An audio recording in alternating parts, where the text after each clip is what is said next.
Hey guys, it's Rob. Let me tell you about the online cannabis company that's revolutionizing how we deal with life's challenges, whether it be sleepless nights or stress-filled days.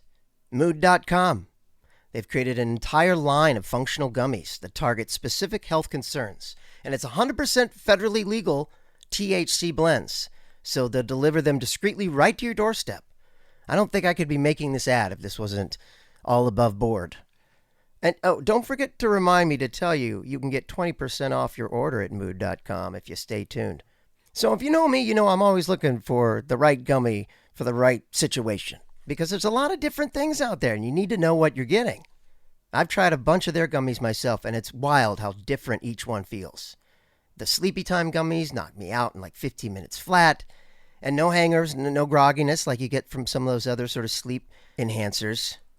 I wake up feeling amazing. Like you should.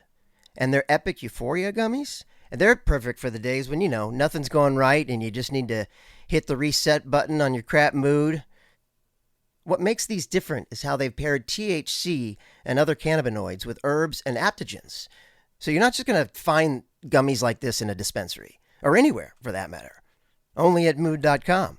And they have gummies for literally everything: immune support, menopause relief, PMS symptoms, mental clarity, sexual arousal. So Rich is going to love that one. Each one is crafted using federally legal cannabis grown on small, family-owned American farms. No pesticides, no BS, and they can ship to most states in the U.S. Best of all, not only does Mood stand behind everything with an industry-leading 100-day satisfaction guaranteed. Oh, thanks for reminding me. Yeah, you can get 20% off your first order at mood.com with promo code THEN AND NOW.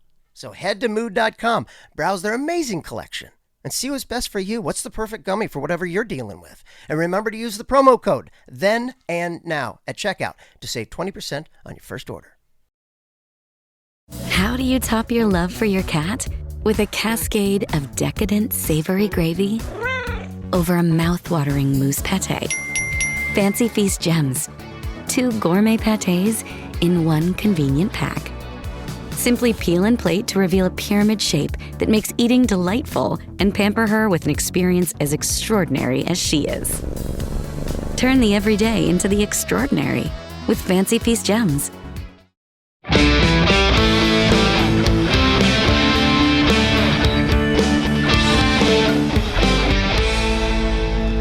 In 2008, 2 brothers hit the road in search of their father and wound up fighting demons, angels, monsters, and fate itself. Over the next 15 years, Supernatural became more than just a TV show. It became a family with one of the most passionate fan bases in the world. I'm Rob Benedict. I played Chuck Shirley. You might also know me as God. And I'm Richard Speight Jr. I played Loki, the Trickster, and Gabriel. And I also directed more than a few episodes. Now, we spent years making this show, but we never actually sat down to watch every single episode in order until now. And that means that each week we're watching Supernatural from the beginning, now diving into Season 8, the year of purgatory, prophets, and the pursuit to close the gates of hell. And we'll be joined by cast, writers, directors, and the crew who help bring each episode to life. You'll hear behind-the-scenes stories, our honest reactions, and maybe learn a little about how television gets made along the way. Now, I'm warning you, there are going to be spoilers. And remember, this is our first time truly watching the series, so if we miss a detail or don't remember what happens 3 seasons from now, well, that's part of the fun. So join us as we keep the engine running, hit the open road, and fall even deeper in love with Supernatural.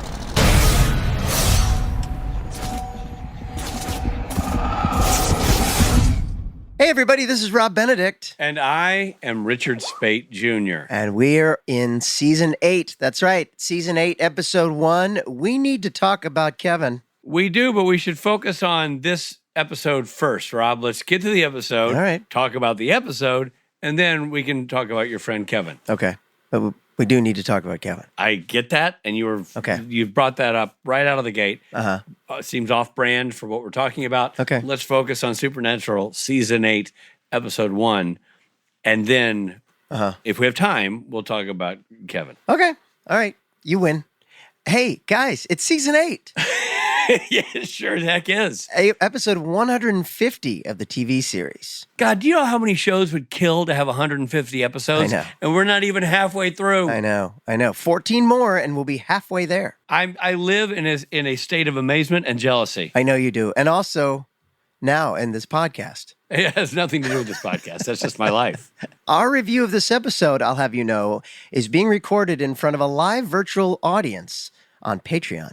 Wait, a live virtual audience or a virtually live audience? It's almost like they're live. They're virtually live audience. No, a live, it's not an AI audience. It's a real audience live, seeing live, coming to you virtually. It's not an AI audience, but the hosts are a-holes. And all that is through Patreon. So if you would like to hear live recorded nonsense like we're doing right now. This kind of grade A entertainment you just can't get on the streets. You can join us on Patreon for goodies like that. Yep, you sure can. All right, buddy. Should we dive in and have you do what you do, which is summarize so expertly? Let's. A year after Dean and Castiel killed Dick Roman, or a couple months for us, and vanished in a burst of black goo, Dean suddenly reappears in Maine's 100-mile wilderness. Quick question right out of the gate here. Were you thrown by the timeline at all? Yeah. Yeah, it threw me off. I All of it. don't know. All of it. Well, the whole episode is constructed to like Sam and the dog and Dean in purgatory and Yeah, Sam in bed with a lady friend and a pooch. yeah, and I still have questions, but you'll have to help me. Oh, yeah, that'll be great. Dean suddenly reappears, filthy and armed and hot as ever. He startles two campers before stealing a backpack and heading for a nearby road. I want to say, I know it was a quick scene. I thought the kids in the tent were good. Kids in the tent were great. I was sorry. That's all we got of them. Yeah. I loved the husband or the boyfriend. She's like, go outside. He had this like, what? Yeah. Kind of. Yeah. No, that was great. What? Me going? Yeah. Ugh. Also, I like that he steals the backpack so that he can change his clothes, and the clothes fit him perfectly. Yeah, that's where TV comes in. Because the guy who they stole the clothes from, A, was not his size, and B, odds are it was the girl's clothes. He should have been in hot pants. Oh, and that a would be, tank top. now see, that's where you and I would come in. If This is where- if we this could is do why a they- rewrite, yeah, he'd be Why in we hot didn't get pants. invited to the writers' room, buddy? But Jensen Ackles looking hot as ever. I mean, truly. And it just so happens that the guy in the backpack, I won't dwell on this, but the backpack he steals, it just so happens he has jeans and a thermal checkered shirt like Dean always wears. Like Dean wears. Yeah. Well, maybe the guy was on his way to a Dean cosplay contest. Maybe he's cosplaying as Dean. 4 days later, it says 4 days later, he arrives in Clayton, Louisiana, where he digs up a grave, and performs a ritual using his own glowing blood to resurrect a man, Benny, a vampire who helped him escape purgatory. Still incredibly lost. I think the show wanted us to be lost to this point. Honestly, I think it's part of the design. But the Exactly. undulating, glowing arm, gross. Yeah, that whole thing, yeah. And he and Benny kind of, they hugged, had a few words as if they'd sort of had fought in war together. That was sort of the bond they seemed to have. I guess there was probably a benchmark, something there, the landmark. There was something wooden behind him. I don't remember now, but that must have been the marker that he used to find this grave. Right. But when I wasn't paying attention, he's like, "This better be you son of a bitch," and he just chunked that shovel into the dirt. I'm like, where in tarnation is he? Like, what is going on? Yeah. Yeah, totally. So they part ways, promising to stay out of trouble. I didn't get right away that Benny was a vampire. No, I thought he was an umpire. I thought he was an umpire, and I thought it was a baseball game, and I wondered where all the players were. Meanwhile, in Kermit, Texas, Sam quietly leaves a sleeping woman named Amelia. Is she the veterinarian? And that's what I'm wondering. Is she the veterinarian? We never... Because when she was asleep with her eyes closed, I didn't really, and then later on we see the vet, I couldn't know. tell. If it was the Well, same at person. this point, I thought it was Genevieve, to be completely honest. It looked like it could have been Genevieve. So did I for a second. I thought, we're in that other flashback universe. Yeah, we're just looking at Jared at home with his dog. So Amelia and her dog, and he kind of gives the dog a scratch, and then he drives away in the Impala. Right. A mysterious figure watches him depart. Sam returns to Rufus's cabin in Montana, where Dean ambushes him, testing with holy water, borax, and silver to confirm he isn't a monster. Once convinced, Dean embraces him, revealing he spent the last year trapped in purgatory. When Sam asks how he escaped and what happened to Castiel, Dean avoids any specifics, saying only that Castiel didn't make it. Didn't make it. Dean is shocked to learn that Sam quit hunting and settled down during his absence. Yeah, it was a little hasty, if I may say. Yeah, what the heck? Sam, like, you already shacked up with the veterinarian and a dog? And the dog, he's got some explaining to do. Yeah. Sam explains he repaired the Impala, then simply stopped hunting and started trying to live a normal life. Good for him for being mechanical, by the way. It's always Dean you see, like, all greased up with a crescent wrench under the hood. Yeah, agreed. I heard that Sam didn't search for him. Dean, that's what we do, Sam. I thought we said we'd never hunt for each other, except we ignore that rule. Exactly. Dean checks Sam's old phones and discovers months of ignored messages from Kevin Tran, a.k.a. Osric Chau, the prophet whom Crowley had kidnapped. Yeah. Kevin was able to escape Crowley's warehouse. In his final message, Kevin says he assumes the Winchesters are dead, and Dean insists that they owe Kevin help. And Sam agrees because he traces Kevin's last call to Centreville, Michigan, where his girlfriend Channing still attends college. Who knew that Kevin had a lady friend on the side? I'm not sure it's on the side. I think it was in the front. Oh, okay.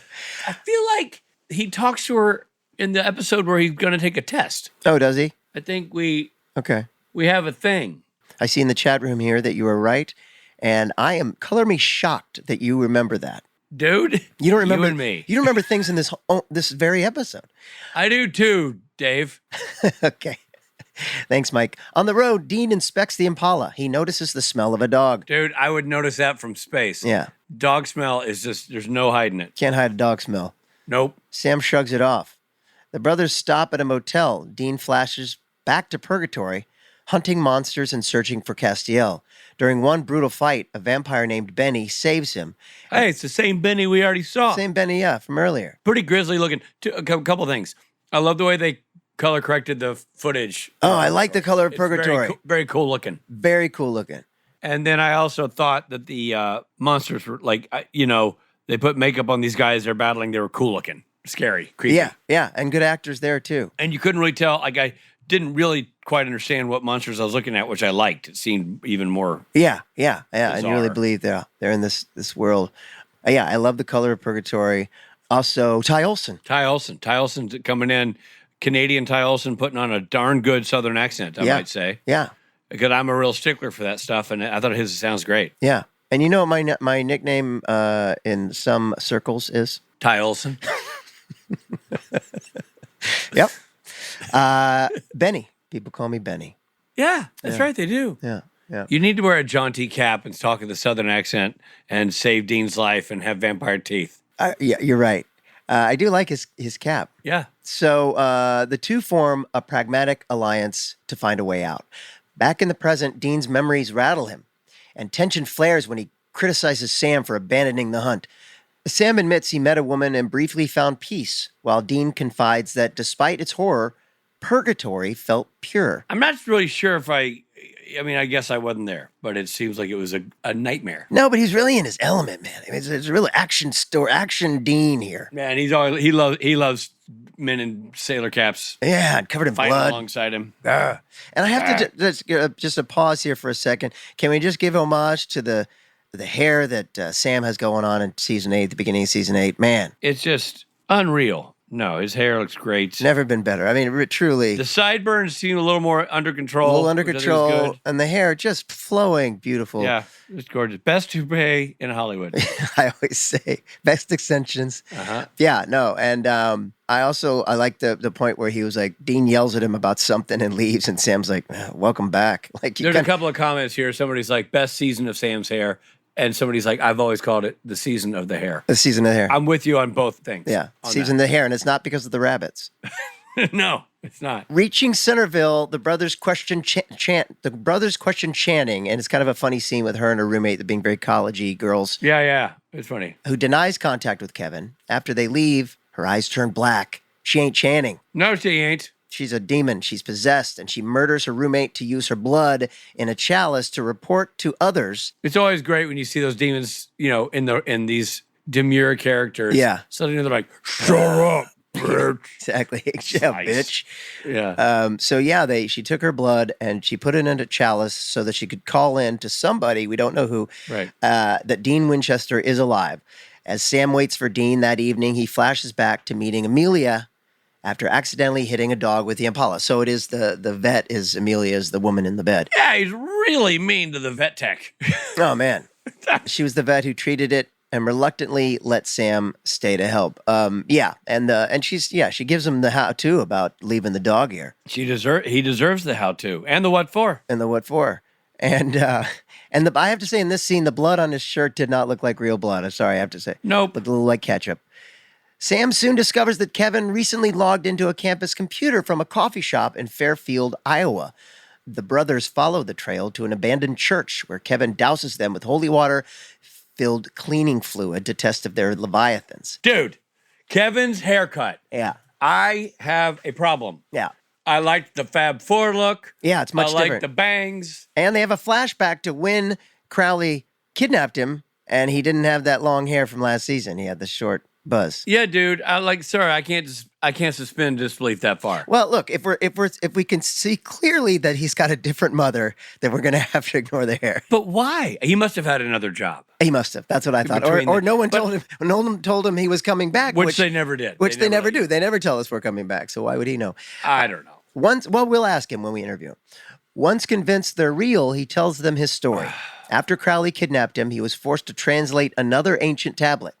Crowley believed it described a ritual to open the gates of hell, but Kevin secretly altered the translation using a spell to kill his demon guards and escape. Clever. Kevin reveals that the tablet actually describes all sorts of information about demons, how to kill them, and how to close the gates of hell forever. He's hidden it, but refuses to say where. Dean wants to retrieve it immediately, while Sam doesn't seem fully on board with the plan. Feeling guilty for abandoning Kevin, Sam apologizes. Their reunion is short-lived. Crowley and a possessed Channing arrive at the church, offering to trade her life for Kevin's. Crowley lets Channing speak to prove she's alive, but Kevin tricks him, luring the demons into a trap and showering them with holy water so he, Sam, and Dean can flee. As they drive away, though, Kevin is horrified to see Crowley kill Channing in revenge. Yeah. Crowley's he's a real bad guy at this point. He's a demon. He's a real demon. Later, at a gas station, Kevin admits he's overwhelmed, haunted by everything he's lost and unsure what comes next. Dean tries to reassure him, but his phone rings with a call from Benny. Pretending it's a wrong number, Dean steps outside and secretly calls him back. Benny, watching a funeral from afar, says he's adjusting to life topside and agrees that they should keep their distance for now. I'm not sure Benny kind of agreed. I think Dean kind of forced that. Yeah. He's like, all right, yeah. Yeah. The two share a somber understanding about the brutal clarity of purgatory, a place both found strangely honest despite its violence. At some point in this episode, Yeah. unless I'm confusing it with the second episode, Okay. doesn't Dean call him out for the dog in the car? Doesn't he go, I knew it? Doesn't Sam admit it? Yeah, I think so. Yeah. Because there's a line that I thought was funny. There's a couple lines in this episode that were standout funny. One where he goes, you never buy weed from a guy named Dan. Yeah, that was like funny. That was really funny. Or Don. Yeah, Don. And you never put the dog in a car. And I'm like, that's a random. Yeah. That struck me as incredibly random. And then the other one was, I'm going to script this line, but when Channing comes to and doesn't have a demon in her anymore, and Osric's like, you've been possessed by a demon and you're at your safety school. Yeah. Yeah, that's kind of funny. Or random. something. And she's like, what? What? And he's like, Yeah. She's horrified. I thought that was hilarious. That was really funny. I thought it was funny also, before we knew she was a demon, he's like, yeah, you and Kevin are a thing. She's like, yeah, when I thought he was going to Princeton. Yeah, exactly. And they're like, really? Just that? And they're like, yeah, he's not cute if he doesn't go to Princeton. Pretty funny. Yeah, interesting. The jumping back and forth, there were a lot of, a couple of things here before we get into the whole ratings of it all. A couple of timeline things were trippy. I mean, it bounced back and forth to the purgatory, obviously. Uh-huh. There's a lot to take in this episode. It's just a lot to take in. Yeah, I still don't understand the dog. Yeah, we'd leapt a year forward. Yeah. Sam's living with a gal and a dog. Uh-huh. He seems to have really recovered from his brother's passing. Yeah. Rather easily. Yeah, totally. And then the time jump is, the bouncing back and forth is interesting, which is not a negative. I'm just saying it's not the show's standard format, so it's going back and forth. Yeah. And things that take Dean into it are interesting. He'll see he's like, I think I will have a sandwich. And then next thing you know, he's in purgatory. Totally. It's an old TV trope, Yeah, sure. The only thing we're missing is the wavy, to take you back in time. Yeah, this is gonna like people may not like this. I don't know. Uh-oh. I don't know. I'm gonna say it. Get ready, guys. Try to be honest. You're not gonna like it. But there was a montage of Jensen Dean like wandering the streets, after he stole the backpack, wandering around. And I did not love the song. What song is it? I don't know. Oh. It stood out to me as like, oh man, this is where you want something 70s power rock. Huh. But I didn't know the song. And so for me, I was like, eh. Honestly, I didn't know the song because I don't know all the songs, the rock songs from that era. I thought you were going to be like, oh man, I can't believe they played America or, whatever random band it was. No, somebody said it's a deep cut by Styx. Styx, there you go. Because whenever they play they do a needle drop, it's always a song I know. Yeah. Like it's a very, very popular 70s rock ballad. This is obviously a 70s song. I just did not know it. So I kind of felt like it was a missed opportunity for imagery and music. Sure. That we know. But I know that I'm going to be corrected here by people who know the song. For me, I was like, Styx. I love hearing that it's a Styx song. Yeah, Man in the Wilderness, Styx. All right, well, we have to get to the part of the program where we rate this son of a gun, and typically that comes after I do this. Rob and Rich ratings. Okay, so I thought it was a really solid episode. I thought it was really well put together. Again, there are gaps for us because we don't know what's going on. Written by Jeremy Carver. Always nice to have him back behind the typewriter. Totally, and there was a part of me that did feel like they're going to write Sam and Dean a little bit different every writer, right? Right. And sometimes there was a part of me that was like, it's a more rugged Sam and Dean right now. Certainly Dean. Yeah. I mean, I don't know. I kind of liked it. I thought it looked good. I thought everybody looked good. And I love Kevin. I like Benny. I like where they're going. Yeah, Ty Olson's good as Benny. Yeah. And I like their friendship in the wilderness there and the purgatory. That's cool. And again, the purgatory tip of the cap to Serge and the whole production team. Yeah. Sparkle, the color corrector, all the guys who have created that look. Yeah. It's awesome. So amazing that Sparkle's his actual given name. I know. But I liked it. I'm excited about the season. Me too. Interested to see where it's going to go. Nice to have Oz there. Miss the bangs. I really miss the bangs. What are you going to do? It's hard to with the first episode of a season. It's hard to go like it's the best. I'm going to give it the best beard because there are holes in it because you don't know what's going on yet. But it's a solid episode. But I think it's built to have holes in it almost on purpose because it is starting a new season, so it's keeping us on our toes as we discover with Sam and Dean what the storyline is. Yeah, it's just the past part is hard to stitch together, but we'll get there. We'll get there. Okay, so. Robert, do you have a facial hair? I do, and it's a weird one for me. You normally do this kind of beard, and I don't normally. But you and I watched episode 1 and episode 2 because we're recording both those today. So my beard for this episode is Castiel's beard in episode 2 when we finally see him in the flashback. He's got a beard, and you don't normally see Castiel with a beard, and it has gaps. But it's very handsome. Yeah, he looks good, especially in that color in that way. It's it's a great look for Misha. So I'm going to give it Castiel in Purgatory. It's a great beard. It just has some gaps that I just need to fill it in. Why does he have a beard even? Right. But it looks great. Yep, fair. I'm going to go with it's not a beard. It's not even a beard. It's facial hair. I'm not going to do a full beard. But it's a statement piece. Okay. And I think it stands as a compliment. I'm going with Robert Redford as from Butch Cassidy and the Sundance Kid. Mustache? The mustache, yeah. And it's Robert Redford. So it looks dynamite. Yeah. On its way to a beard. We don't know where it's going to go. Okay. But right now, as a mustache, sure. It's just an awesome on the face of Robert Redford. So I'm going to go with Robert Redford and a tip of the cap to one of the great American actors. Sure. That we lost recently, Robert Redford. It's truly one of the best mustaches ever. Yeah. So I'm going to go into the Robert Redford, Butch Cassidy, Sundance Kid mustache. Great. I think these are solid reviews and a damn fine conversation about the episode. It's refreshing when we both watch. It is. When we're both paying attention. Yeah. And it helps when we know we have a live virtual audience. It does. We feel inspired. Yeah. And I knew they were going to tear me a new one when I criticized the song. But I was okay with that. That's what we're here for, everybody. Yeah. You know? I encourage it. Tear him a new one whenever you can. Well, honestly, I'm tired of my old one. so I could use a new one. Our guest today is our buddy Osric Chau. He's a prolific actor and producer. He's been featured in such TV series as Criminal Minds, Dirk Gently's Holistic Detective Agency, Arrow, The Flash, Nancy Drew, and Star Trek Discovery, and... My gosh. He appeared in 19 episodes of Supernatural, but you know him best for his role in the hit series Kings of Con. Damn right I do. Love him in a Carmen Miranda fruit hat. That's right. Available on Amazon Prime. Yep. But let's talk about Osric Chau with Osric Chau.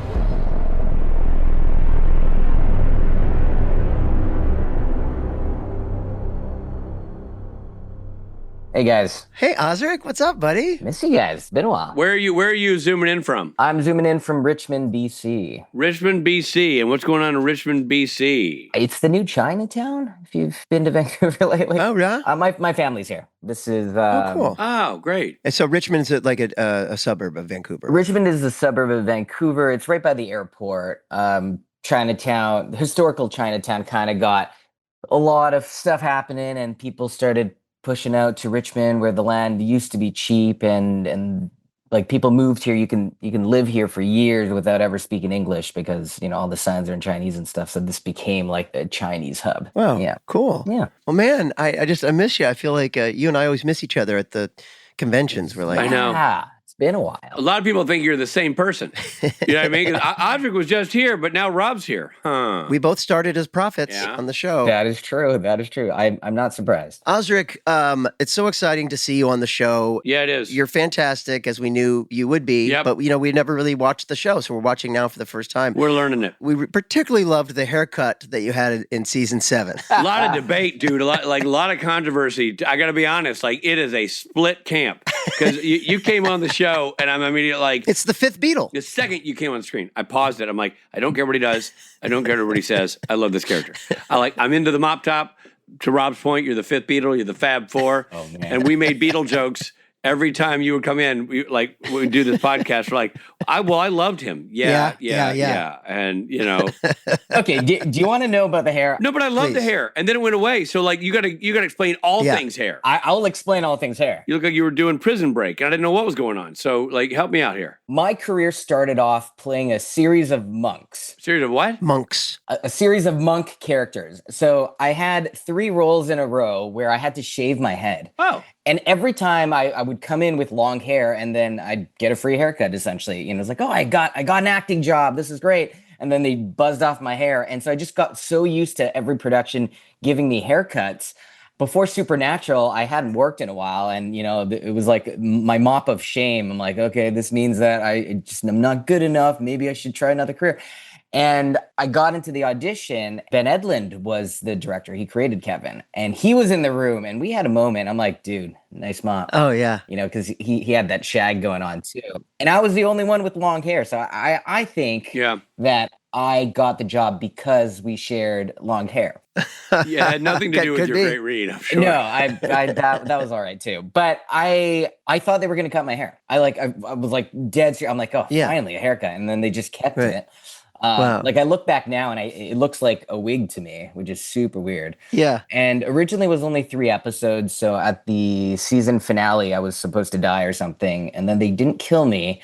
And so when I was reading the script, I'm like, oh my God, I don't die. Does that mean they're keeping me around? So I went to Bob and I'm like, hey, so I don't know if you guys are keeping me around, but I'm going on to this other show. It's a military show. They're definitely cutting my hair off. Right. So I'm like, I don't know what you guys want to do with that. And so, Robert Singh was like, okay, well, we'll just like fit you for a wig, you know? And so I'm going in, they're measuring my head for a potential wig. And, you know, all the makeup ladies are like, ooh, like these are expensive wigs. So if they're fitting you for a wig, like they're definitely bringing you back. So they did all these measurements. And then when I finally got invited back and I was like excited for this wig. And then, you know, Bob just like totally forgot. He was like, oh, well, Crowley gives you a haircut. You know, and that was it. Yeah, it felt like they wrote in that line where he's like, I was mentioned your haircut. apoplectic. Rob had to talk me off the cliff. I was like, wait, what happened to the Fab Four Oz Chow? Yeah. And he's like, Rich, it's just an acting job. He had to shave his head. And he referenced the Crowley thing. I'm like, no, I'm not cool with that. I like, you say it's your birthday, Oz Chow. You know what I mean? Like, The hiatus happened. Right. Hey, this is Jeffrey Dean Morgan. We are going to take a quick break.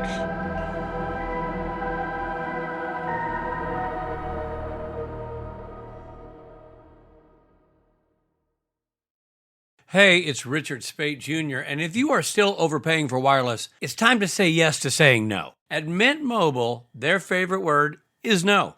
No contracts, no monthly bills, no overages, no hidden fees, no BS. I'm going to tell you right now why I said yes to making the switch and getting premium wireless for $15 a month. A paltry $15 a month. For starters, you get to ditch the overpriced wireless and those jaw-dropping monthly bills, unexpected overages, and hidden fees. Plans with Mint start at $15 a month. $15 a month at Mint. All plans come with high-speed data, or data if you're one of those people, and unlimited talk and text delivered on the nation's largest 5G network. Gee, you mean it, Rich? Oh, yes, I do. And you get to use your own phone with any Mint Mobile plan and bring your phone number along with all your existing contacts. You don't have to go dark. You're going to be right where you belong with the same number and the same contacts. I got to tell you something. I use Mint, and you should too. Why do I use Mint? Because I like saving money. Hey, look, maybe you're one of those people who likes spending money for no reason, like Rob, and you have a moat and a pool guy who goes with you on vacation, then yeah, maybe this isn't for you. But if you're somebody who just wants the best at the best price, well, then you're like me, and you're going to like Mint. The service is phenomenal. Great connections everywhere. The data runs like a top. You get the best speeds and the best connections. Geez Louise, if that's not enough for you, you got me. So are you ready to say yes to saying no? Make the switch at mintmobile.com/supernatural. That's right, mintmobile.com/supernatural. You're going to be so glad you did. You're going to say, yes, Rich, I'm glad I said no. And I'm going to say, no. Yes? And you're going to say, yes. Upfront payment of $45 required, equivalent to $15 a month. Limited time new customer offer for first 3 months only. Speeds may slow above 35 gigabytes on unlimited plan. Taxes and fees extra. See Mint Mobile for details. Here comes Rob talking about that quince again. It's never not a good time to be talking about quince. You know why? Because they're an all-weather location. They got you covered in all sorts of weather. And guess what? Weather's coming up. That's right. It's going to start to cool down. We're going to get the brown leaves of fall, move right into the beautiful white powder of winter. And it's time to swap pieces that actually get the job done. You know what I'm talking about. Warm, durable, built to last. And Quince delivers every time on all these levels with wardrobe staples that you carry through the season. Things like 100% Mongolian cashmere for just $60, classic fit denim, and real leather and wool outerwear that looks sharp and holds up. I got my eye on their suede trucker jacket. It's got Spate written all over it. I'm thinking Christmas present. It's cool. It'll make him look casual, but put together, which I think is what he's striving for. And you know, my favorite thing, by partnering directly with ethical factories and top artisans, Quince cuts out the middleman and delivers premium quality at half the cost of similar brands. So I think for me, I'm going to go back to that sweater I had at the end of last season. You need a go-to sweater. That's what this season coming up is going to be all about. And Quince had me covered and still does. And I'm still using that bag that I picked up. That's going to go all the way through winter. That's an all-weather bag. They got lots of stuff. It's not just clothes, bags too. So layer up this fall with pieces that feel as good as they look. Go to quince.com/STN for free shipping on your order and 365-day returns. Now available in Canada too. That's quince.com/STN. Free shipping and 365-day returns. Quince.com/STN.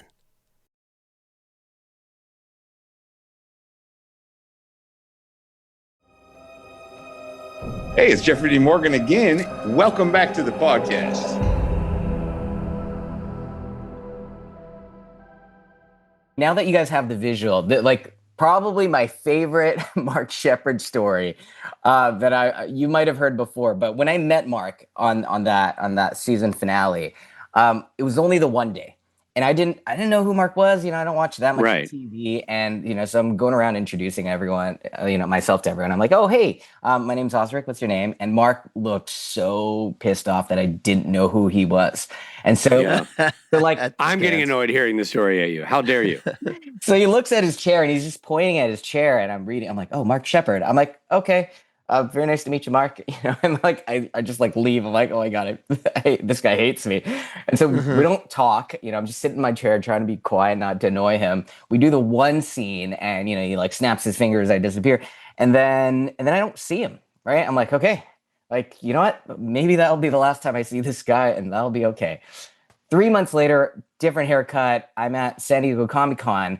I'm at that intersection where, like the traffic, there's like thousands of people. Yes. And, yeah. I don't know anyone at San Diego Comic-Con. I'm just there. And I was like looking for some tacos across the street.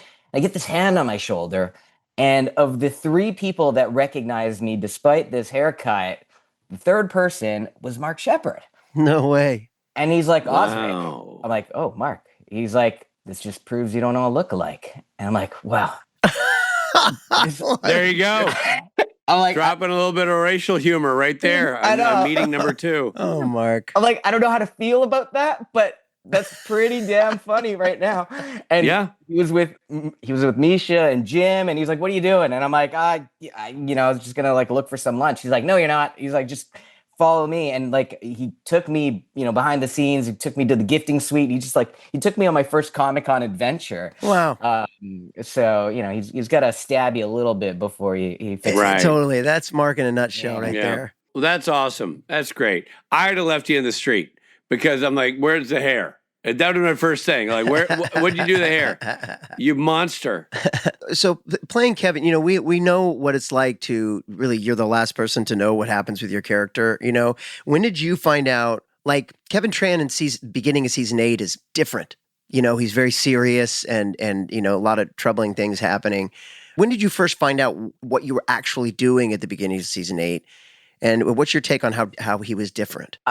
I wish I had better answers, but the honest truth is, like, most actors don't know much. I'll tell you guys, local actors know even less because really we just hear, like, maybe the week before, we might hear that we're getting booked, and then we might get a script, maybe. And then we're on and we're reading it and we're just like memorizing our lines, and we're not really thinking like big arcs. We're like, the entirety of season 8, I was just like, okay, is this the episode I die? Like, that was my focus. Wow. I didn't have any sense of confidence as an actor. I didn't have any sense of job security. For me, it was just like, like walking on eggshells. I'm like, this show is known to kill people. When is it going to be my turn?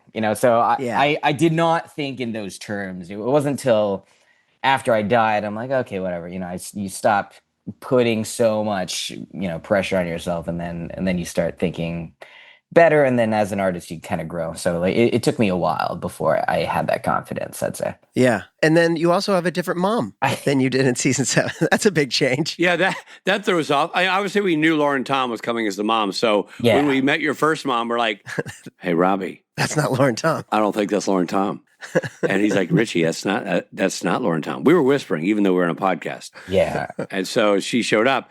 At any point, did the other actress ever reach out to you and go, hey, what happened? No, but honestly, that was my first question too. I'm like, did they just recast my mom? And, I didn't want to tell Lauren because, she's lovely. It's an awkward conversation. Right. I'm like, oh, okay. And I just went with it. But I forgot who I was, because I did ask at a certain point. I'm like, hey, like, isn't it going to be like weird if, one episode mom is mom A and then mom B comes up? Especially if you're streaming it, if you're like binging it, right? It's just that all's together. Yeah. I mean, honestly, in all the years that I've gone to conventions and I met with fans, I don't think anyone has ever brought it up, which is wild to me, because that was the first thing I noticed. Yeah. I think it's one of those things where they didn't anticipate Kevin to be as big of a character as he was. And, so like when you're hiring local actors, like honestly, we don't get the same opportunities. We don't get the same amount of training. And for the most part, the question of like, can we handle this workload is a question. So, I guess there's a world where, Mom really shone and Kevin sucked, and they're like, okay, let's recast Kevin. Maybe not, but like in the back of my head, that was always a possibility. Sure. So you're rolling with it. You just roll with I'm it. just again, I'm new kid on the block. There, by this time, 7-8 years of people being best friends on this set, and me coming in. Yeah. They'll tell me after, like, look, we try not to get too close to the guest stars because it never lasts. So Right. they have like a buffer zone. So it was weird. Yeah. It was weird coming in and like seeing all the inside jokes, not knowing anything, and just already being nervous. So Right. yeah, Right. Yeah. That's it. And it does happen, the recasting process sometimes. And sometimes it comes because in the guest star world, for all of us, we're not locked into a contract. So you're not always available. Nope. You know what I mean? It could be that doesn't work out. In this case, you mentioned. I want to rewind the tape a little bit. You mentioned reading for Ben Edlund. How did you feel that went? I know actors never truly know, but when you left that room, did you think this puppy's in the bag, or like what was your takeaway from the experience? You know what? Yes, that was probably my most confident audition ever. And part of the reason was because I wasn't planning on showing up for it, because I was on my way to LA for a callback for a really big pilot as a series regular. And so my focus was on that show. And then my manager is like, hey, this is a director-producer session. You should really go for it. And I'm like, but I leave the day before. He's like, you should change your flight. It's worth it. I'm like, I looked into it. It was $600 to change my flight, and that was like, which in that era is like almost $4,000. It wiped out my bank account. Yeah, I mean, yes, but it wiped out my bank account, and it was also the first time I had an audition with a quantifiable figure attached. I'm like, this is a $600 audition now, right? And right, yeah, it's costing you money. Rich, you're too rich for our blood. But thank you, Rob. I ran that audition, I kid you not, like over 100 times, because, like the thriftiness of me, I'm like, if I'm going to spend $600 on an audition, I'm not going to waste that opportunity. Yeah. What scene was it? What was the material? Do you remember? I think there was two or three scenes. One was the part where Dean's talking to me and I'm asking him if this is a sex torture dungeon. And then I think the other one is the opening scene with my, like, on the phone with my girlfriend. Right. So, he's just like erratic, a lot of he's talking really fast. We thought it was funny, the scene where you say to the girlfriend, you got into your safety school. Yes. Yeah. Like you were possessed by a demon and you're at your safety school. Yeah. I mean, that's all kudos to Ben Edlund. But yeah, like I worked on that audition, so I felt like I did everything that I prepped to do. I actually went to LA, I booked the other job, and I had to choose between them because there's a scheduling conflict. What? I know. And I chose the other one, but they're both WB shows, and they're like, when they found out, they're like, oh, well, we don't want to lose an actor to ourselves, and they made it work out. Pilot never got picked up, so like it. But you did you shot the pilot. But you shot it. No, it turned into a presentation. It was a whole thing, right? So basically, I turned it down, and then what could have been probably a terrible decision worked out okay for me. Wow, that's amazing! What a crazy story. What was the pilot presentation? You remember? Yeah, I don't know if I'm allowed to say. Okay, don't say it. Don't say it. Did it ever see the light of day? No. Oh, so sorry. Obviously, as an actor, there's something about every character you play that you kind of link, that you have something in common with, or something you can link to. What do you think? Are you anything like Kevin, or if so, how are you and Kevin alike? Yes, I'm not an academic by any stretch of the imagination. I did quite poorly at school, but one of the things I do value is education. So I could never study subjects that I was forced to study, but out in the world, I would find things that I gravitated towards, and I would obsess over it, and I would just kind of pour all my time into it and get really good. And if I look at Kevin, he's a professional student. He learns things, he applies them, and then he grows. And that's kind of what I do with all things. Yeah, it's funny to hear you say that you weren't as good at school, because I always think of you come off anyway as an academic. Rob, I was president of the student council. I was president of the district student council. I was teaching my own guidance counseling classes. You sound like a real idiot. everyone thought I was getting a full ride. Like I remember, like we're at the Vancouver district, and it was like meeting of the presidents of all the schools in Vancouver, and everyone's like, "Oh, Osric's probably getting a full ride at Harvard." And like in the back of my mind, I'm like, I should apply for community college before that. Like, sign up closes. I did not like. I think teachers were a little baffled by me because I look like someone who'd getting straight A's, but you present very intelligently. Well, also you're an achiever. You're bilingual. You're a disciplined guy. We know that. Trilingual, but yeah. Okay, I'll try. What's your third language? French? French. I was in French immersion, so. Yeah, it was one of those things. I just didn't like to study. Like I always handed in my assignments, but I never proofread anything. We didn't have ChatGPT back then. That would have been a game changer. Then you would have gotten a straight A. I really feel like that's a caveman. Like, yeah, we didn't have rocket ships, so I never went to the moon. I discovered fire, and then that kind of petered out. So season 8 really defines Kevin as a prophet of the Lord, someone who understands the word of God, tablets.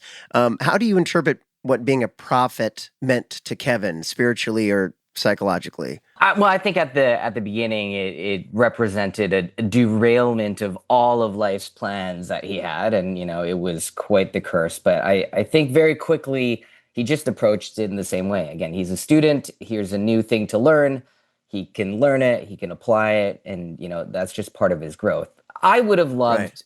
And were I more confident, creative, and collaborative back then, I would have had a chat with one of the writers if Kevin could apply that to other skill sets and develop in other ways. But I was not. It would have been interesting to see them ignore that back then. That's a good point, though, Osric. I mean, as a guest star in this show, we're limited. It's not our show. No, it's know what I mean? Like, so that would be in the Kevin spinoff. You'd find out that stuff. Right, exactly. That is true. But there were times looking back where I was like, "Oh, I wish I could have said this, or I wish I could have done that." But it's like it's not my show, so it's what I mean. You're not the hero. Sam and Dean are, and sometimes Misha. Yeah, I mean. It's one of those things, like, it really felt like I was working my way out of a job. I'm like, man, the moment I finish, like, deciphering these tablets, like, I'm useless. They might as well kill me. Like, I should work slower. But he's really smart, the way that he sort of, like, fake interprets the tablets, says they say one thing, but they say another, and then he ousted a demon. Yeah. I don't know if this episode or the next episode, but we watched 1 and 2 together, so they blend together. But both great episodes for you. Yeah, very. Look, we're burying the headline here. There's a key part of this interview that we're excited about, that America is excited about, that Canada is excited about, and it doesn't have anything to do with all the crap we're talking about. Everybody wants to know the Osric Chau perspective, your point of view, the behind the scenes of the Master Chau and Jib incident. The Jared Padalecki takedown. You bringing Padalecki down. We get so much mileage off of this, Osric. It was so fun just to see. So now it's your story. Now the stage is yours. The microphone is yours. It's a David and Goliath story. We want you to tell the story. By the way, that is sung in song in villages on islands. It is heralded. It's why you're considered a god in a lot of cultures. Shouldn't this happen like before season 10? Like when you get to that point? Man, I think a lot of people these are tough times. People need to feel good about something. They need an uplifting story to help them out of their dire mental and emotional turmoil, the rut they are in. And this is the kind of joy that everyone can get behind. So Osric Chau, without further ado, Osric Master Chau will now regale us with the Jib incident. All right. Well, this was in Italy. You guys were both there. Yeah, I was in the room. I was not in the room, so it's important to know that I missed. I've only heard it told by elders around the fire. All right. So I would say, like, in this era of convention, I still felt very much like the new guy, right? Like I wasn't fully comfortable. You're a lot younger too, so you were the kid. Yeah. And so it was like really hard for me to relate to a lot of you guys. Like I'm talking about costumes. You guys are talking about watches all the time. I just didn't get it. So in the green room, this is between all the photos and autographs and stuff. I brought a book because I just wanted something to focus on, That was a red flag to everybody. Who's the book? Who's the bookie? Hey, Reedy, what's going on over there? Yes. Anyways, I was off in a corner. I was reading a book, and I still didn't quite know or understand the dynamic in the room. And everyone was kind of having conversations and stuff. And then Jared comes in, and I don't know Jared that well, right? He's a tall guy, very friendly. But I don't know all the ins and outs and all of his mannerisms and stuff. And so he walks in, and he's just like blurts out, "Hey, anyone want to wrestle?" And I like wrestling. I don't know any of the history of, wrestling matches past with these guys. Now, Robbie, here's a question for you because you were there. Yeah. Did any hands raise other than Master Chau? No, sir. Okay. No. And it came quick, too. Yeah, sure. I'll wrestle you. Gee willikers, mister. Literally in the middle of his book. He said from the book, yeah, I'll wrestle you. I'm a competitive guy. And And everybody went, oh, no. Wait, okay. Everybody went, no. Here's my question, Rob. Did you think Osric's going to get his hat handed to him? Like, what was your thought at the time? I just thought it was going to be a train wreck. I just thought on this Osric's behalf, though. Like, you thought... Yeah, I just thought oh, this is not good. I think Jared had something to drink. He'd had probably some adult bevies, right? Yeah, and because there's a lot of that being passed around in the green room of Rome, and and of course Osric's sober as a judge, and so I also don't have a gauge for that as well, right? Like, I don't understand. So how... I was just like this. It all happened so quick, Richard. I was like, it's like watching a car crash happen, and you're like, but it just the car that got smushed was not the car I anticipated. Right. Okay. Now continue. Yeah. So my thought and idea of a wrestling match is like, okay, like, we're going to move some furniture away. We're going to clear out an open and safe area where, wrestling can occur. And, so I'm like going towards the coffee table. I'm like ready to push it aside. And I just see Jared coming at me. I'm like, oh, okay, he's not waiting. And so, Jared, this was big he was quite like thick back then too. Yeah, man. Yeah. Yeah. Like, I remember like feeling him squeezing, and I'm like, holy crap, like this guy is strong.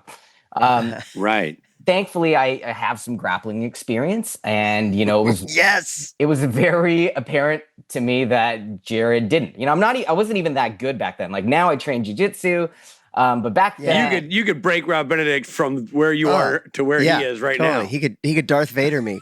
Well, back then it was just pure instinct, and I wrestled my brothers a lot growing up. Right. So like I had some pretty good instincts and some fundamentals. And so like very quickly I was just like, oh, you can just go under his arm, and he's squeezing, so I can just go around that energy. And before you know it, like I'm climbing up his back, I'm taking his neck, I'm ready to, I put him in a rear naked choke, which is like the sleeper hold if you're a wrestling fan. And, like I don't even squeeze, because normally in that instance, people know that there's nothing they can do, and that's it. And so I'm waiting for him to tap, but he doesn't tap. He doesn't tap. Instead, Jared stands up. And so now I'm very high off the ground, and there's a marble coffee table there. Yeah, that coffee table that you were about to move to clear the way is heavy as lead. And yeah, it did not look like a fun landing place, and I could see Jared like kind of like looking around, figuring out where he should slam me down. And so at this juncture, I probably should have just let go. But that's when I decide to squeeze. And so, you cut off blood circulation to the head. Yeah, you do. You start losing orientation. You sure do.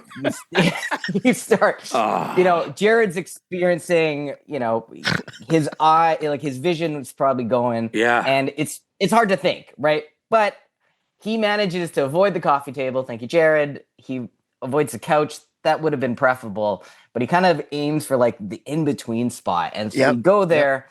I'm pretty high up, but I'm like latched onto him. So I'm seeing this in pretty slow motion as well. So I felt safe because I'm just hiding behind him, because he's not able to contort his body enough so that he lands on me. So I'm just kind of like tucking against him. So I land on Jared as he goes down. And then I'm still on top of him. And then he finally is like, tap. I'm like, oh, okay. Right. I'm still in like wrestling mode. Sure you are.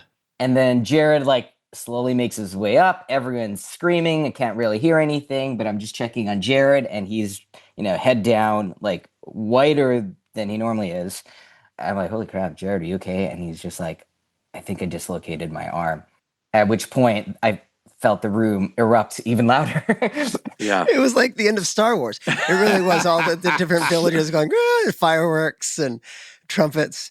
At what point were you I was mortified. hoisted up on their shoulders and paraded through town? Rich, I was mortified. And this is where... we're still at that part. Okay. This is where it started because, again, I'm still like trying to figure out, the social dynamics in this room. Right. I just That makes sense. hurt Jared, and now everyone is trying to celebrate that. And I'm like, these idiots don't understand the severity of this issue and this situation. What you now know in hindsight is, yes, they did. Yeah. Well, now I know. They absolutely did. Honestly, Osric, we've retold that story like people, that story and takes different That's one of my routes. Of course, it children's gets bigger and favorite bigger. bedtime stories. But you telling that story just now, honestly, is that's exactly what happened, Richard. I was there, and that's exactly what happened. He climbed him like a howler monkey, and it all happened real quick, you know, and then he's behind him. It was fascinating to watch. And I just remember like I'll have like flashes of like Tomo and Mark Shepard just screaming at both of us. It's like, grab it, grab this, grab that, because like they're all into grappling as well. Oh yeah. yeah, Like I remember all of that. And then like when everyone's cheering, like I just remember I'm like, oh man, I've never seen Misha this happy. I got to tell you something. A lot of people are like, what could you do? If you could go back in time, would I be there for like, the discovery of the Christ child in the manger? Would I be there for, Jimi Hendrix playing Woodstock? No and no. I would be in that green room to watch for the Master Chau moment. And for the rest of the trip, we could only address Osric as Master Chau. That's it. I would skip the birth of a child. Because I'll see them again, but I'll never see that. And I hope everyone knows, too, we love Jared. He's the instigator. Oh, yeah, Jared, he's the lovable bully to all. To all exactly. The lovable bully. And and it really was, David and Goliath. It was 100% David and Goliath. And what was funny about it is I was not there, came in at whatever point, and it was like the room was still abuzz. They tell me the story. Uh-huh. I'm like, no. And they're like, yeah. And they told me the story. And Osric's in there, and I think I took a knee, just out of respect. You know what I mean? A single tear. Did he have to have surgery? Like it was. Yes, it messed him up. He's still damaged from it. Yeah. The unfunny part is obviously, Osric, you were not trying to hurt Jared. It was all in fun. It was a fun thing that turned injurious due to Jared himself. So he kind of hurt himself. You know what I mean? It was an old injury. Like he's hurt that shoulder before. Right. So it exacerbated, no problem. Yeah. None of this is your fault at all. He talks about it. If I would have come down this way, I would have been, you know what I mean? Like you didn't do it to him. Like Cliff and Tomo later on, I still remember like they try to pop it back in place. I remember that. Yeah. And I don't think it went that well. Right. No, it didn't. Yeah. I know that it caused years and years of difficulty for Jared and probably still does. So with that part, we're like, that's a bummer. Yeah. But the story, the legend of it, and the moment that it happened, like Rob has that T-shirt that says "I was there," and it has a picture of the back is a silhouette of you it's a silhouette on like Jared, on his neck, and it's like if you know, you know. It's a cool shirt, and it's you know what I mean? It's like it was a moment. Yeah. It's a chapter in the book. Yes. It was a big time is when you went from the minors to the majors in a lot of people's eyes. I'll tell you. I will say, despite Jared being in so much pain at the time, and he was dealing with all this stuff, like he went out of his way to make sure that I didn't feel so bad about it. And and he was the one in pain, but he was very gracious in that. And I'll always he picked the fight too. I mean, Yeah, totally. What made me feel a little bit better was hearing that they had multiple wrestling matches and they did this all the time and would hurt each other. I mean, he and Misha, I remember one time there's some story where they wrestled in a hotel room and broke stuff and got bumps. Misha got severely injured. Misha said his elbow got dislocated. When that kind of crap would happen, I'd be out the door so fast you wouldn't hear it shut. Well, Richard, and Osric was saying that Tomo's going Tomo and Cliff are yelling wrestling terms at them. Yeah. And I'm just going like, fight. People are fighting. Yeah. I don't know anything about any of it. It's a legendary story. Thank you, Osric, for that. That was a historic retelling of that. It's one of the reasons why that hotel will never get rid of that coffee table. People come in there to get their picture with it in that green room. Yeah. It's the Coliseum, the Forum, and that coffee table. The green room. Those are the top three Rome. Osric, this has been awesome. I don't remember anything you said about Supernatural, but I tell you, that Jared story is one for the archives. It needs to be put into like just digital form, and just that story alone should be put in some kind of vault so that future generations can access it, because that is something else. Osric, is there anything you're coming up you're excited about? It couldn't be any more exciting than taking down Jared Padalecki in a green room, but I mean, definitely not that exciting. I do have a couple of things.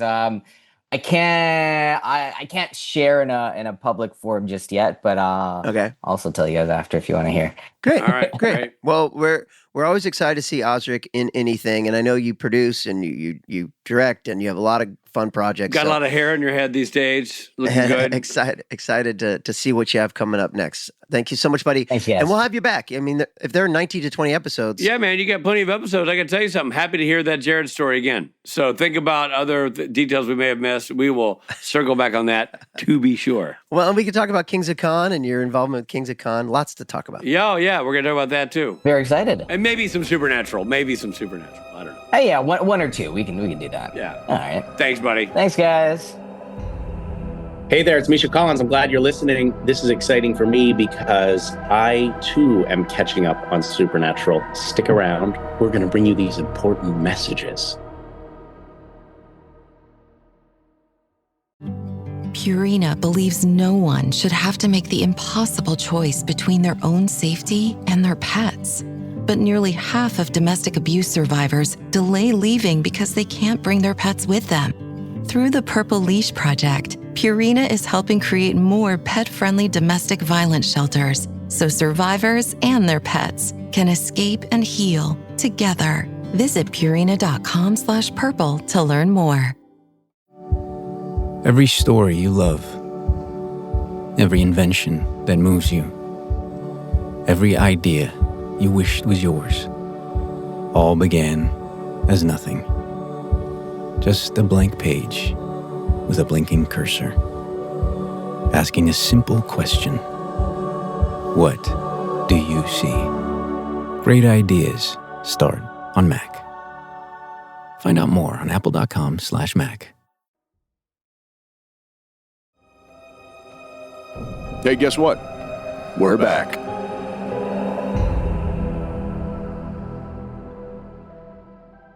Well, that was a very fun and great to see Osric. And No words. As always, great to see him. And to get like the ultimate retelling of our favorite story. Literally no words. I mean, like, unbelievable. Yeah. Just what a story. Yeah, honestly, I've heard Jared tell it. I've heard, other people who weren't in the room tell it. You have a story, you were there. I've retold it, but to have him retell it is like looking at a video of it. You're like, yes, that's exactly what it was. Yeah, it's a little bit like, this is special. Yeah. Now we're getting something very unique. But besides that, great to hear him talking about Kevin and Kevin's journey and the hair and all of it. Sure. That too. But really great. No, it's all great. It's great. Love Osric. Can't wait to have him again. All of this chit-chat and jibber-jabber is great, but there's bigger fish to fry here. Fish that sound like the word mythology.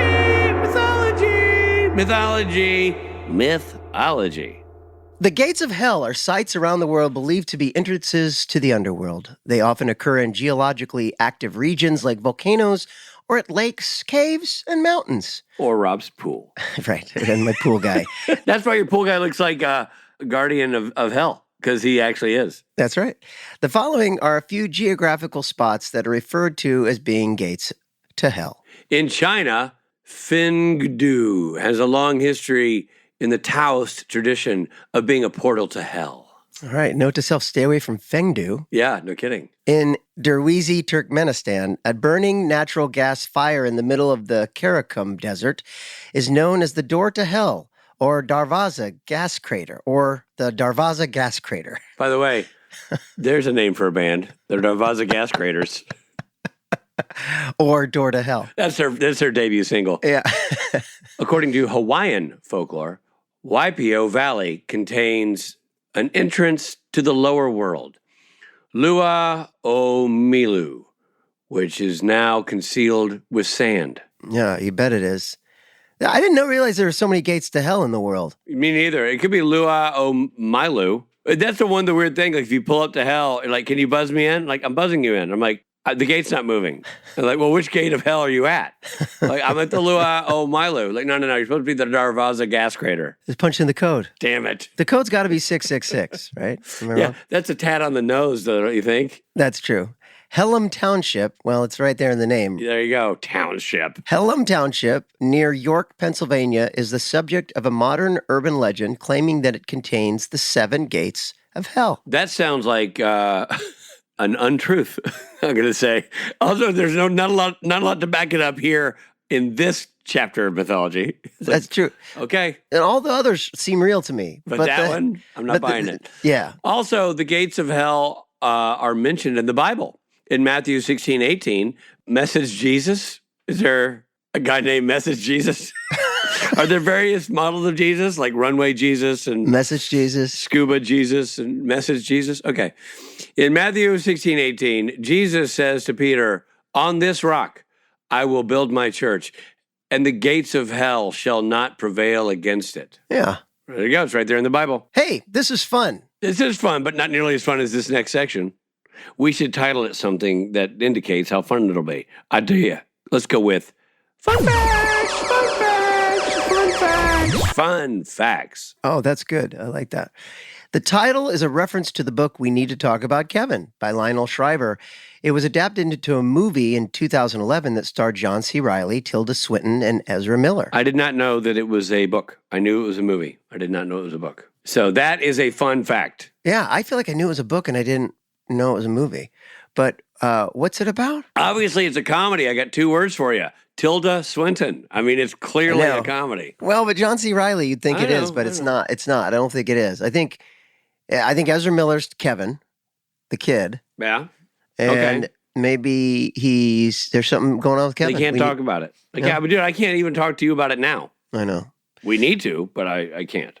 I'm super excited, first of all, for you to do your German imitation when we go to Germany this weekend. We're going to Germany this weekend. We're going to Dusseldorf. By the time this podcast drops, we will have been to Dusseldorf. I've already come back and been to Nashville and come back and been to Rhode Island and come back. Right, but there we go.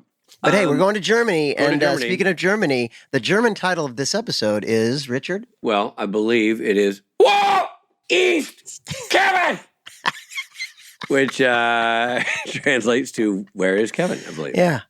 And in Japan? And Japan, it's thematically different. I'm not going to insult the good people of Japan by trying to say this out loud as it's written, but I do know that loosely translated, it means in English, the happy fun boat that kills you. That's adequate because Osric Chau is a happy fun boat. I know. And then they try to kill him. Ty Olsson, who plays Benny, also played the vegetarian vampire Ellis in Season 2, Episode 3, Bloodlust. Do you remember that? No, I did not know that. We should remember that. That was like a few years ago we watched it. I don't remember that. This is the first episode to be written by Jeremy Carver since 518, Point of No Return. Oh, wow. Well, welcome back, Jeremy Carver. Yeah. Hey, why don't you be the boss this time? Yeah, why don't you run the whole damn thing, son? This is the first season premiere since the pilot not featuring the character Bobby Singer. Oh, slap in the face, old Jim Beaver. Wow. The first season premiere. Shots fired. Well, he was in every season premiere except for the pilot. Wow. I mean, that's crazy. So Jim had a nice run. 2 through 7. But hey. Onwards and upwards, Benedict. Onwards and upwards. We're doing it. We're doing it. We're in Season 8. We're coming for you, Season 8.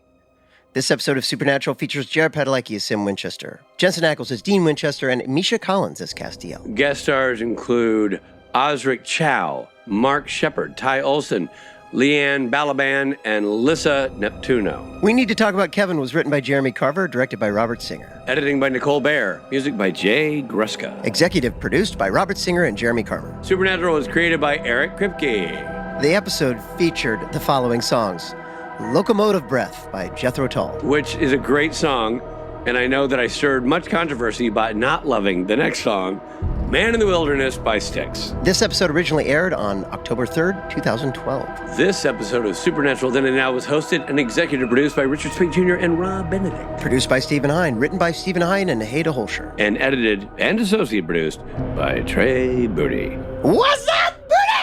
Music provided by Tim Wynn. The episode was recorded with the help of Sonic Fuel Studios. This podcast is from Story Mill Media.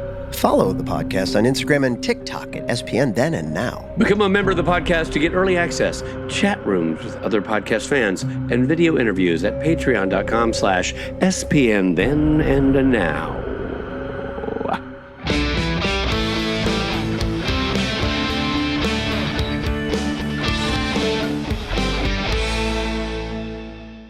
Hey, there he is. Osric Chau. You guys are Chau. exactly 1 minute early. That is very impressive. Osric Thank Chau. you. We're impressive Osric people. Chau. Punctuality was never your thing. You know what it made? You know what? When I saw that city in Texas, you know what I could not help but wonder? If they had frogs? No. Oh. I just wondered. I wondered why there are so many songs about rainbows. Yeah. And what's on the other side? I knew it was something. Going to be something about Kermit the Frog. So, listen, Neptuno gets checked 3 times, but the Jesus Bible quote Message Jesus sails right by. I'm just glad it wasn't massage Jesus. That's a version of the Lord and Savior nobody needs. I've felt this too many times to ignore it. We're here. Yeah, we're still going. Come on, man. Sam, Kermit, Texas. You got to love it. Here's a 2 things I want to say. I got 1 sentence. Can I fit in a sentence or? Oh, we're not done? Yeah. Finish. Story Mill Media.